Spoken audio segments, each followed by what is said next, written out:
the crown jewels of the United Kingdom. They are a collection of immense power, not just in their sparkle, but in what they represent. For centuries, these objects have been central to the British monarchy. They are symbols of royal authority and sacred duty. People travel from across the globe to witness this dazzling display. Each crown, each scepter, each orb tells a story. Stories of kings and queens, of triumph and turmoil, of faith and governance. The craftsmanship is breathtaking. Gold, silver, platinum, adorned with some of the world's most famous gemstones, diamonds, rubies, sapphires, emeralds.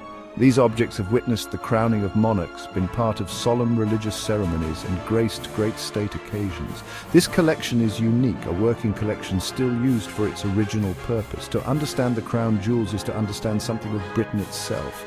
They are kept safe, guarded closely, yet they belong, in a sense, to everyone.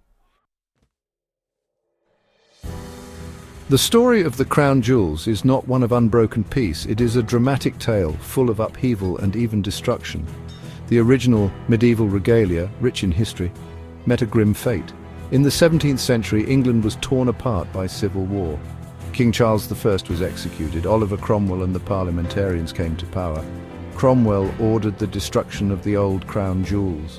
St. Edward's crown, used for centuries, was broken up. Its gold was melted down for coinage. Gemstones were prized from their settings and sold. Only a few pieces survived this purge: a 12th century anointing spoon and 3 medieval swords. When the monarchy was restored in 1660 with King Charles II, there was a problem. A new set had to be made quickly. Sir Robert Viner, the royal goldsmith, was tasked with this monumental job. He created new crowns, scepters, orbs and other items based on old records and traditions. This is why most of the crown jewels we see today date from after 1660. They're a testament to resilience, to the monarchy's ability to return. The new regalia was made to look ancient, to connect Charles II to his royal ancestors, despite the break. At the heart of the crown jewels lies St. Edward's crown. This is the coronation crown. It is used only at the moment a new monarch is crowned. The current St. Edward's crown was made in 1661 for King Charles II. It replaced the medieval crown, destroyed by Cromwell. The design of St. Edward's crown is majestic. It is made of solid gold, weighing nearly 5 pounds. The crown is adorned with 444 precious stones. The act of crowning is deeply symbolic. It is the climax of the coronation ceremony. The Archbishop of Canterbury places St. Edward's crown on the sovereign's head. At this moment, the monarch is formally invested with their royal authority. The weight of the crown is both literal and metaphorical. Before the crowning, another ancient ritual occurs: the anointing. The sovereign is anointed with holy oil using the 12th century anointing spoon. This is the oldest piece in the regalia. It survived Cromwell's destruction, perhaps because its purpose was seen as purely religious. The anointing is a deeply spiritual moment, hidden from public view by a canopy. It signifies the bestowing of God's grace upon the monarch.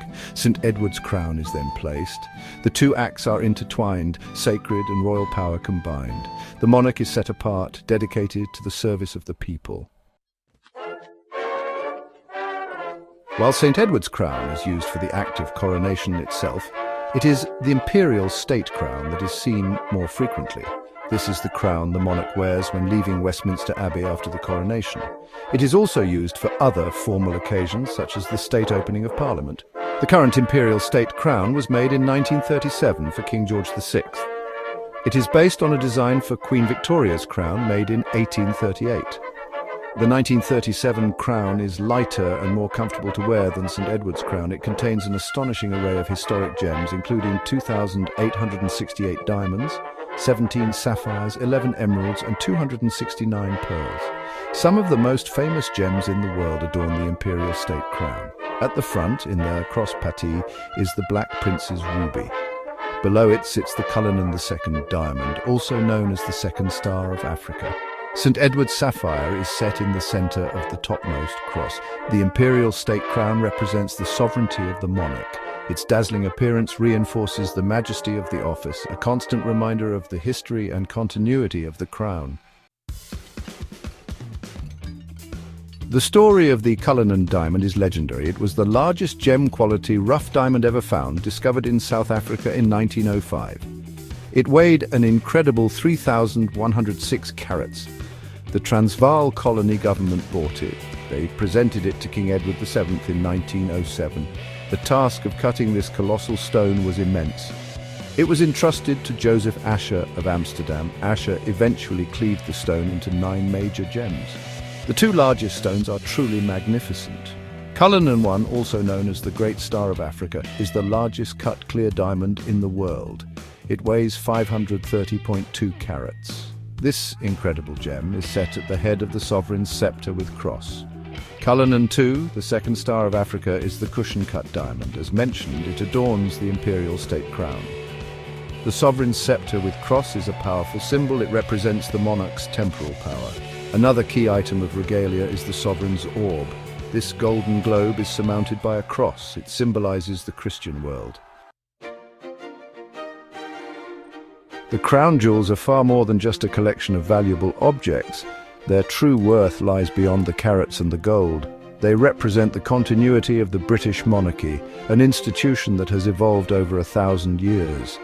Each coronation, each state opening of Parliament reinforces this link.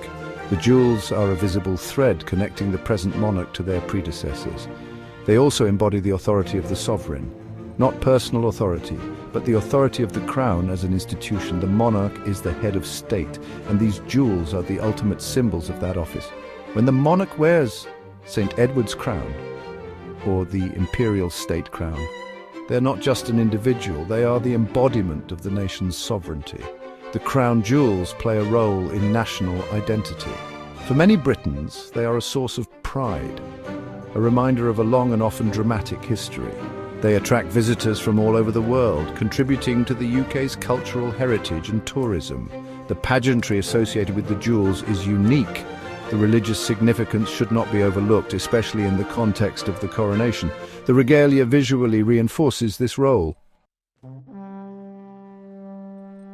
Beyond the grand histories, the crown jewels hold many fascinating secrets and curious tales. One of the most audacious stories is that of Colonel Thomas Blood. In 1671, this daring Irishman attempted to steal the crown jewels. He and his accomplices managed to overpower the elderly jewel housekeeper. They flattened St. Edward's crown with a mallet, stuffed the orb down Blood's breeches, and began to saw the scepter in half. Blood was caught, the jewels were recovered, but the story takes a stranger turn. Instead of being executed, Blood was pardoned by King Charles II. He was even given land in Ireland and a pension. Theories abound as to why. Many of the gems themselves have hidden histories or supposed curses. The Koh-i-Noor diamond, for example, now part of the Queen Mother's crown, has a long and bloody past. Legend says it brings bad luck to any man who wears it, only good fortune to a woman. There are also smaller, easily missed details. The very act of maintaining and sometimes altering the jewels reveals much. The crown jewels are housed in the Tower of London. This ancient fortress has a long and often grim history. It has been a royal palace, a prison, a place of execution, and for centuries a secure vault for the nation's treasures. The jewel house within the tower is where the regalia is displayed to millions of visitors each year. The responsibility for their safekeeping is immense. The yeoman warders, famously known as beefeaters, are the ceremonial guardians of the tower. They are a distinctive sight in their Tudor state dress. Many are retired senior, non-commissioned officers from the armed forces. Their presence adds to the historical atmosphere, but the actual security is, of course, far more modern and highly sophisticated. The jewels are protected by state-of-the-art technology, thick vault doors, bomb-proof glass, and constant surveillance. Displaying the crown jewels presents a challenge: how to allow public access while ensuring absolute security. The current jewel house, opened in 1994, uses moving walkways. The tower stands as a steadfast guardian, protecting these irreplaceable emblems of British heritage for future generations. The crown jewels possess a timeless allure. They have captivated people for centuries, and their fascination shows no sign of diminishing. In an age of rapid change, they represent continuity. In a world that can seem mundane, they offer a glimpse of splendor, of history brought to life. Their sparkle is more than just refracted light. It is the sparkle of stories of power, faith, and tradition woven into the very fabric of a nation. These are not static museum pieces. They are a working collection, still used for the great ceremonies of state. This living quality sets them apart. When a new monarch is crowned, these ancient objects are once again central, connecting the present moment to 1,000 years of history. The jewels also serve as a focal point for national celebration and sometimes for reflection. They are part of Britain's image on the world stage, instantly recognizable symbols of its heritage. The craftsmanship, the history, the sheer beauty all combine to create something truly unique. Ultimately, the crown jewels belong to the story of Britain. Their light shines across the centuries, a dazzling testament to the enduring power of symbolism and the timeless human fascination with beauty, power, and the stories that connect us to our past.